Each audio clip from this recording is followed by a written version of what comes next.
So today's topic is the psychosocial theory developed by Erik Erikson. And trust me, this is one of the most practical theories you'll use, both in exams and in real nursing situations.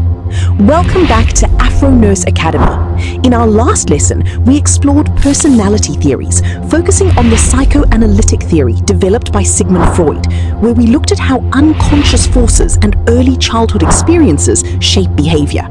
Today, we're building on that idea, but this time we're shifting the focus slightly. Instead of looking mainly at internal conflicts, we're going to explore how social relationships and life experiences shape personality over time.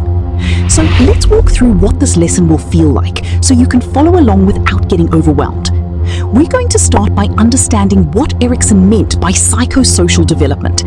Then we'll look at his main idea, which is that personality develops through a series of stages across the entire lifespan, not just childhood.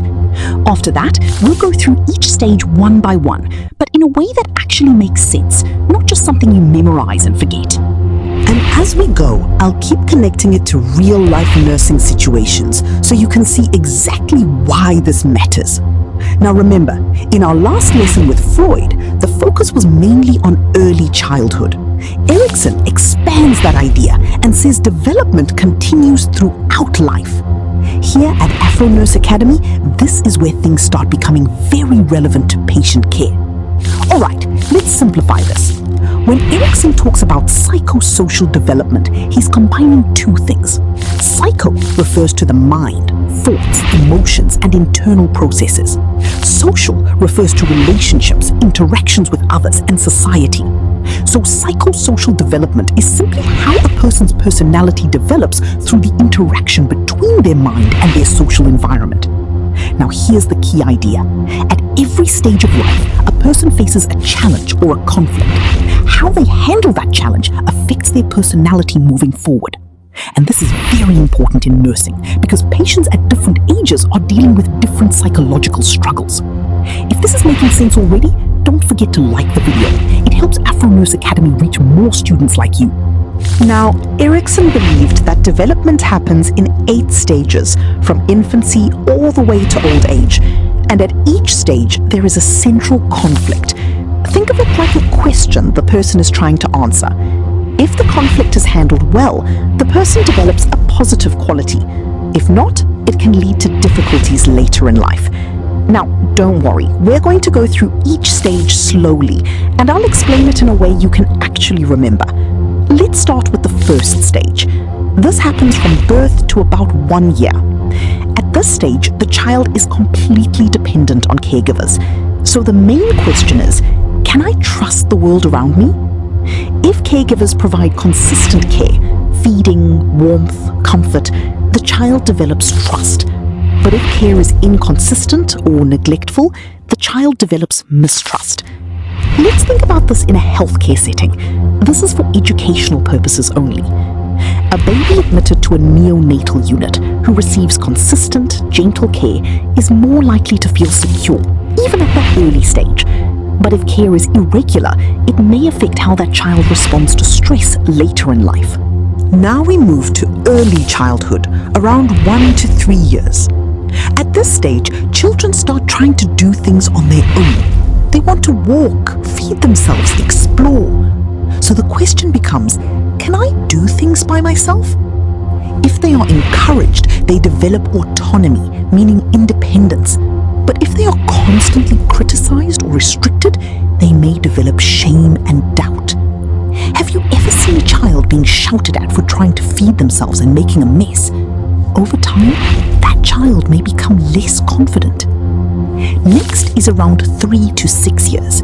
At this stage, children begin to take initiative. They ask questions, they explore, they try new things. So the question becomes, is it okay for me to take action? If they are supported, they develop initiative. But if they are made to feel like a burden or constantly corrected, they may develop guilt. Now we move into school age, around 6 to 12 years. Here, children start comparing themselves to others. They focus on school, skills, and achievements. So the question becomes, am I capable? If they succeed and are encouraged, they develop a sense of industry, meaning competence. But if they struggle and are constantly criticized, they may feel inferior. Let's look at an example. This is for educational purposes only. A child who is repeatedly told they are not good enough in school may grow up lacking confidence, even when they have potential. Now we move into adolescence. This is a very important stage. The question here is, who am I? Teenagers are trying to figure out their identity, their values, their goals. If they successfully explore and understand themselves, they develop a strong sense of identity. But if they are confused or pressured, they may experience role confusion. In clinical settings, this is why adolescents may seem uncertain, rebellious, or withdrawn. They are trying to understand themselves. Now we move into young adulthood. At this stage, the focus shifts to relationships. The question becomes, can I form meaningful connections with others? If successful, the person develops intimacy, meaning close and healthy relationships. If not, they may feel isolated. In middle adulthood, the focus shifts again. Now the question is, am I contributing to society?